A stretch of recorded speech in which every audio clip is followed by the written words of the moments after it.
Okay, so we're here to talk about sort of cost of resources that you might save with ambient mesh.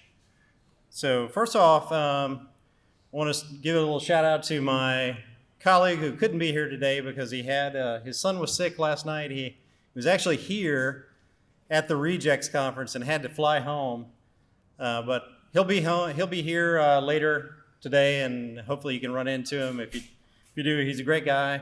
Definitely talk to him. Well, myself, I'm Will McKinley. I'm a director here at Solo in the field engineering team.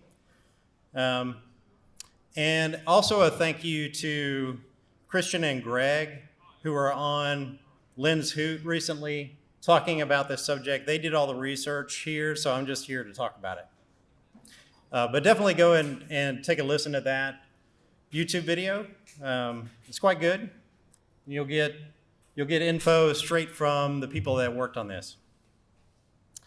So first of all, I'll talk about something that you probably never heard of, right? Just a level set. What is ambient mesh?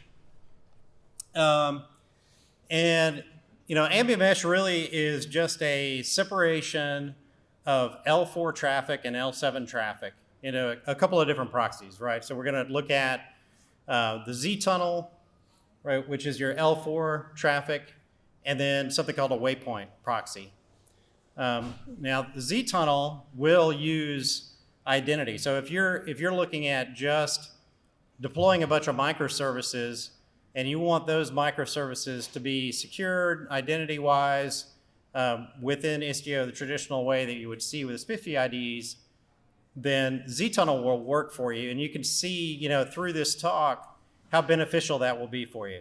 Now, if you are doing more kind of advanced traffic management with L7 between your services, we'll talk about that as well. But you get all the richness of that with a lot more flexibility with ambient. So just looking at how ambient works, right, with the Z tunnel, you can see that the Z tunnel is deployed as a node-based proxy. Right, so going from a service on your cluster 1 to cluster 2, they need to call through each other. There's going to be service identity that's transferred through MTLS between each Z tunnel.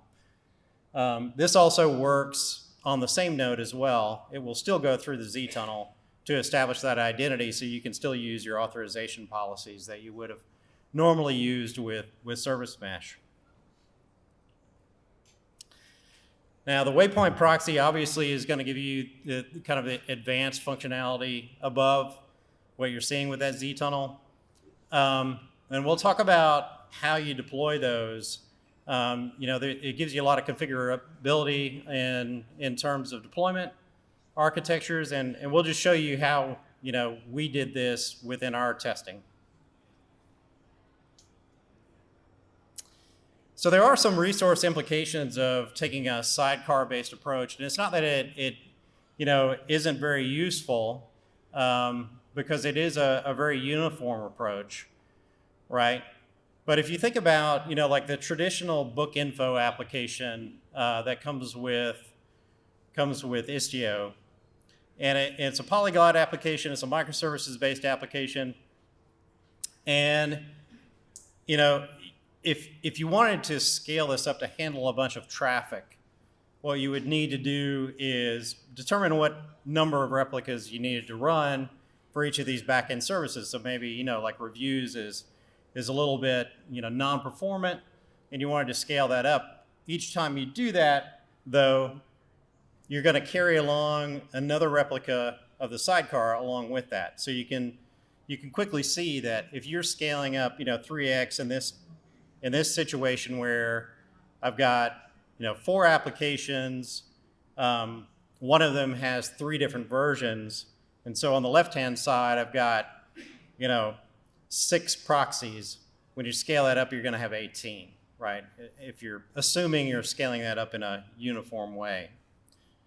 So on the other hand, looking at this same application in ambient mode, what you see is with the Z tunnel being a node-based proxy, and then the waypoint proxy, let's assume that you're only doing L7 to one of the services, right? Maybe between reviews and ratings, you're going to do some kind of traffic, maybe it's circuit breakers, retries, something like that, right?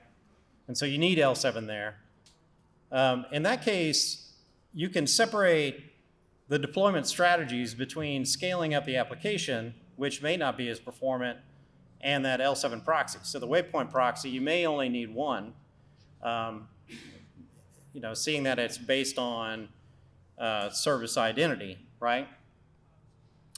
So that gives you a lot better, I think, functionality and configurability. So let's just talk about how we ran these tests first, and how we got the graphs that you're going to see towards the end of this talk. So first of all, we wanted to have an application that we weren't trying to kind of fight against it when we're running a load against it, right? So book info, unfortunately, is not a great example of something that you can run load against because it's not terribly responsive. So what we did instead was to use HTTP bin application. So it's a very lightweight Python-based server that just responds back with whatever request headers and body that you sent it. We deployed 3 different versions of this, and then we used the Istio test tool Fortio to test load against all of these. Okay, and each of these versions had 10 replicas within the cluster. The cluster is a 3-node cluster. It has 8 CPU and 24 gigs of memory per node.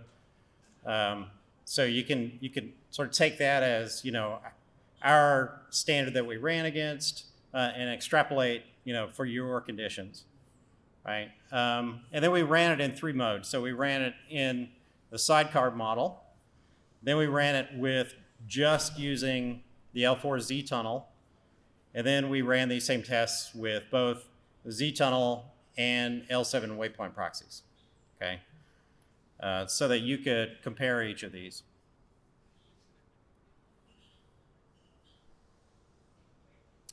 So the first thing you'll see is that if you look at the charts for total CPU, you can see already there's a pretty dramatic difference between running as a sidecar and running as just Z-tunnel or even Z-tunnel with a waypoint proxy, right? And the green line there is actually the total CPU of all workloads, where the yellow line, actually it's pretty hard to distinguish those colors, but I'll say the top line is all workloads, and then the bottom line is your data path proxies, right? So you can see what kind of load is coming from the application versus what's coming from just your proxies, and again, dramatic difference here. I think it was like roughly 75% difference here. One thing I'll note, you probably have a question about is what's this little spike at the beginning, right? So I'll mention that when we get to after these slides as kind of the future of Ambient. But you will notice that it's consistent between sidecar model as well as Ambient model. Looking at total memory, again, you're going to see this probably roughly 50-60% improvement here. Obviously, if you're using Z-tunnel, dramatic improvement, and the L7 comes in pretty well as well. I think this is also, when we're talking about deployment strategies, looking at the stacked view is very helpful, because now you can see just how many sidecars you're running, and even though they take up a small amount of CPU, all that aggregated, it turns out to be quite a bit, right? And so when you're thinking about, now I'm going to need to go and do some cost research for what kind of cluster do I need to actually purchase, right? this should help you with making that determination.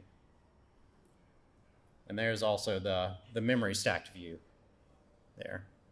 So if you start testing with your applications and you see that, I may not need L7 everywhere, right? I also know that from the standpoint of the data path all the way through, L7 maybe, that proxy may be a lot more performant than my application. And so I may have to scale up my application, whereas my actual waypoint proxy, I could still leave it as a single replica, or maybe just, HA, have a couple of them available. I will mention also that those waypoint proxies are based on the service account. So if you have, multiple services and they all have their own service account, then you would need multiple waypoint proxies to handle that L7 traffic on the server side. So that's something to consider as well.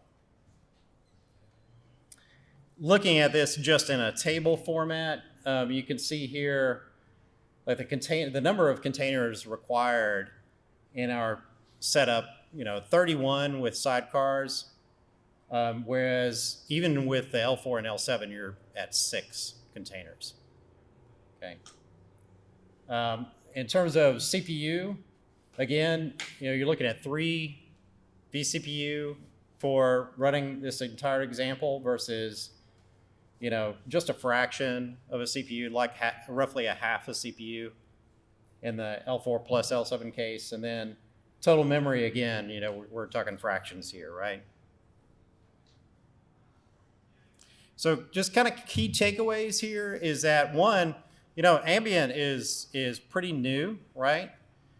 We already can see dramatic improvements in terms of reduced cost. Obviously, it's going to give you that increased flexibility because when you're thinking about your deployment strategies, you're going to be able to separate concerns pretty easily, along with the reduced complexity that you get, which you probably already heard about, where you can roll out your new applications, you can upgrade Istio without having to interrupt your applications. And so those are all key benefits. And now let's talk a little bit about the future of ambient mesh. So I mentioned before, this is relatively new, right? So there's still optimizations that we're looking at. So for instance, when you look at the Z tunnel, today that's being implemented with an Envoy proxy, right? That was done in terms of expedience getting it to the market because we already had all those filters built in, right? We could already establish MTLS with Envoy proxy. Most likely that is going to be rewritten and to be more performant and specialized just to handle that L4 traffic, right? And so you'll expect to see even more performance gains in the future. All right. And there's just additional information. I think these slides are going to be available after, so you'll actually get these links. So don't worry if you can't see links here. That's okay. We'll make sure you get those. And I think that's the end of my talk. So it was nice and short. So.